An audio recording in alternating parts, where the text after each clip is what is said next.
The increasing tension between North Korea and the United States. The Wall Street Journal is reporting today the White House is reconsidering its recent aggressive stance toward North Korea out of fear that it could inadvertently trigger an even deeper crisis. In recent days, North Korea has moved a medium-range missile to its east coast, threatened to launch a nuclear attack on the United States, and threatened to restart its nuclear facilities. Last month, the U.S. flew stealth bombers capable of carrying nuclear weapons over South Korea.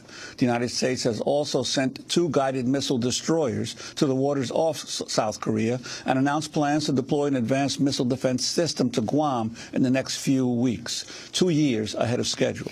The Journal reports the United States is now putting a pause on what several officials described as a step-by-step plan the Obama administration approved earlier this year, dubbed the Playbook, that laid out the sequence and publicity plans for U.S. shows of force during annual war games with South Korea.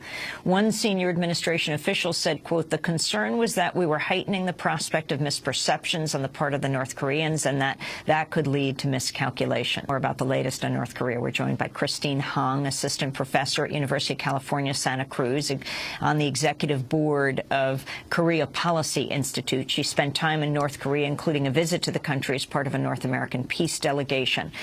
Professor Hung, welcome to Democracy Now! Talk about this latest crisis across TV screens last night and people's texts all over. We were getting breaking news, the North Korea threatening a nuclear attack on the United States.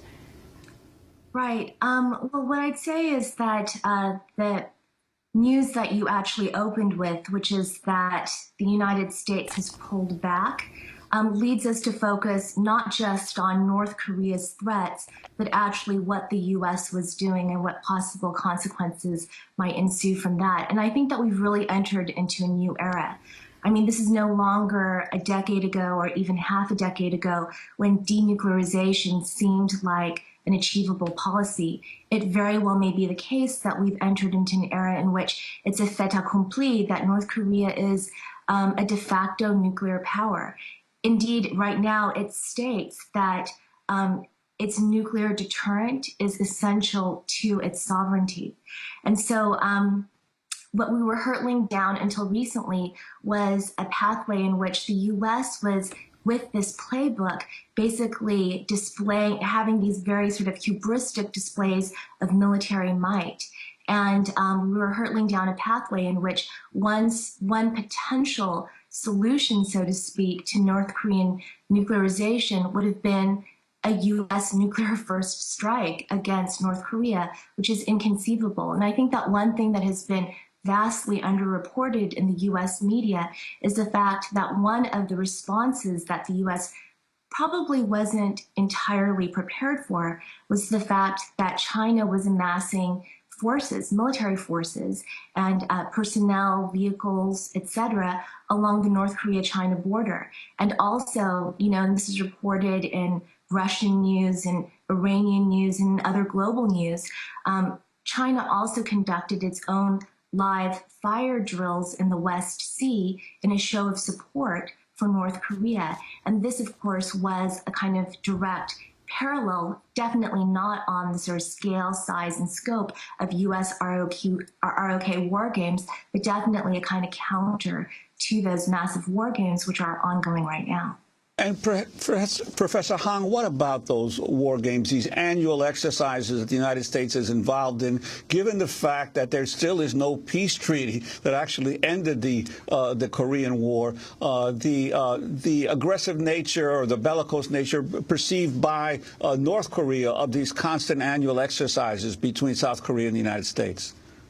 I thought that it was very interesting that the article that Amy began with cited Washington's fear that North Korea might misperceive some of its recent actions, which until recently Secretary of Defense Chuck Hagel was describing as not provocative.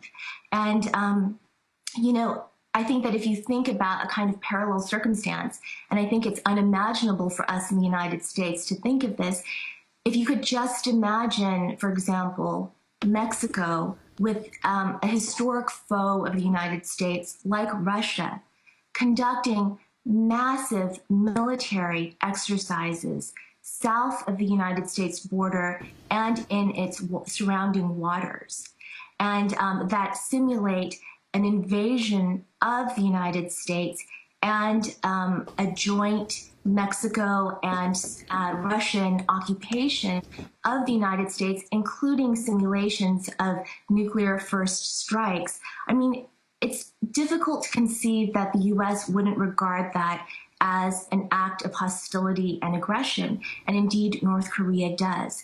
And I think that one thing to know about these war games is that last year, in the wake of Kim Jong-il's death, the U.S. implemented something along with its South Korean ally called O-Plan 5029. O-Plan 5029 is an operational plan that, and it's enacted during these war games. And basically, they simulated a regime collapse scenario of North Korea. And when a South Korean official was asked about this, he said that the death of Kim Jong-il represented vulnerability on the part of North Korea and therefore a good time to implement that type of war scenario. Here that we have to protect in commitments and our security interests. So, no, I don't think we're doing anything extraordinary or provocative or out of the out of the orbit of what nations do to protect their own interests and assure, as the general said, especially not only to our South Korean ally, but to our other allies in that region, that we must make clear that these provocations by the North are taken by us very seriously, and we'll respond to that. Something that Juan was saying as well. You know, I mean, the Korean War is an unfinished war. It's the longest ongoing conflict that the U.S. historically has been involved in. This year represents the 60th anniversary of the signing of the armistice, the 1953 Korean War Armistice Agreement, which stipulated that within 3 months' time, that the signatories, China, the DPRK, and the United States should sit down at the peace negotiating table and hammer out a permanent peace agreement. The other stipulation was, or recommendation, was that all foreign forces should be withdrawn from the Korean peninsula. Fast forward to the present moment, we are still locked into a state of war with North Korea. China withdrew its forces almost immediately at mid-century. The U.S. to this day stations 28,500 military personnel on the South Korean peninsula and operates over 40 military bases there. And so, you know, when you also look at the history of the ongoing Korean War and you look at the nature of the war at mid-century, foremost Korean War historian Bruce Cummings at the University of Chicago has stated that this war was one in which the U.S. commanded mastery over the skies. And it was an asymmetrical war that resulted in a total of about 4 million deaths, the majority of which were civilians. And in North Korea alone, North Korea's statistics for its losses were that it lost 3.5 million people, 70% of whom were civilians.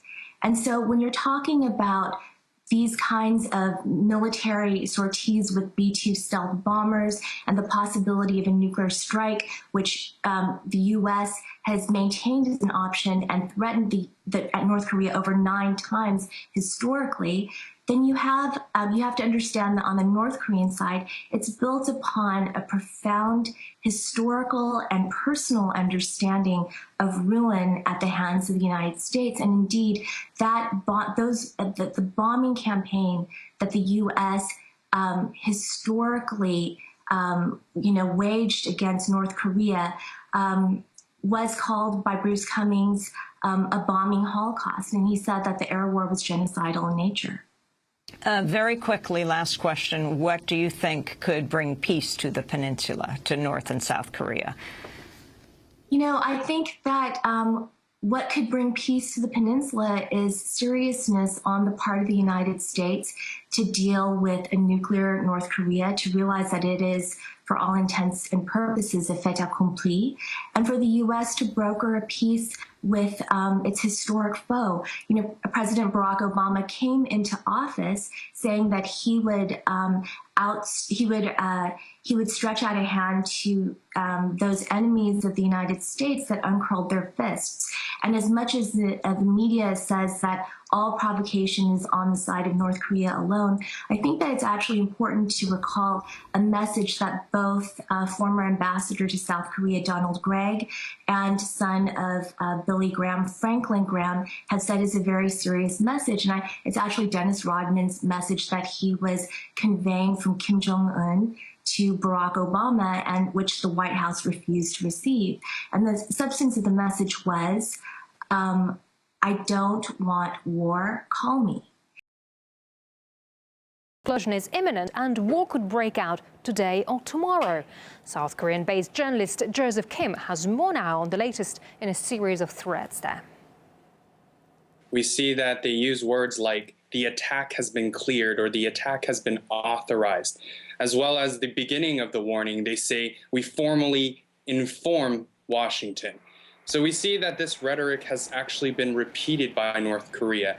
And North Korea has used this in a way to actually say we want to start dialogue. It's a lag period which Pyongyang uses into getting Washington to come and perhaps get on the dialogue table. We keep hearing from other people such as Secretary General Pan Ki-moon or U.S. Secretary of State John Kerry that dialogue is the next step. While both North Korea and the United States seem to be interested in dialogue, it doesn't seem that either side are wanting to back down. Now, with April 15th, in April 15th, it is going to be North Korea's founding father, Kim Jong-il's birthday. And we've seen last year that they did their first satellite launch attempt. So I predict, and I think, as well as many experts, they say that something might happen in mid-April. Whether that will be an attack or whether that will be a celebration and easing of the tensions, we aren't quite sure yet. But it can be seen that historically they've done celebrations to mark certain things to happen. Whether it was the anniversary of Kim Jong-il's death, that was the third nuclear test. So we can see that something will probably happen in the next week or so. To North Korea's bellicose threats, Washington responds with an even more intense buildup of military power in the region. To that, North Korea responds with even more threats. Even though Defense Secretary Chuck Hagel called North Korea real and clear danger, the White House says they haven't seen any large-scale movements from North Korean military forces, suggesting that it may be just rhetoric. But while North Korea talks, Washington acts. Apart from F-22 fighter jets and other bombers that it sent to the region for the ongoing military exercises with South Korea, the Pentagon is now deploying an advanced missile defense system to Guam. Guam hosts a major U.S. military base in Asia. The North Korean Army has announced that it has the final approval for a nuclear attack on the U.S. As they tell us, North Korean rockets can't really reach the U.S. mainland, but they can potentially attack U.S. bases in the region. There are 28,000 U.S. troops just across the border in South Korea. So could we see the worst nuclear standoff since the Cuban Missile Crisis between the Soviet Union and the U.S. Even though the rhetoric is probably as hostile as it's ever been, no one really believes that North Korea is actually going to carry out an attack. North Korea itself knows that if it did an attack, if it attacked the United States, it would be committing national suicide.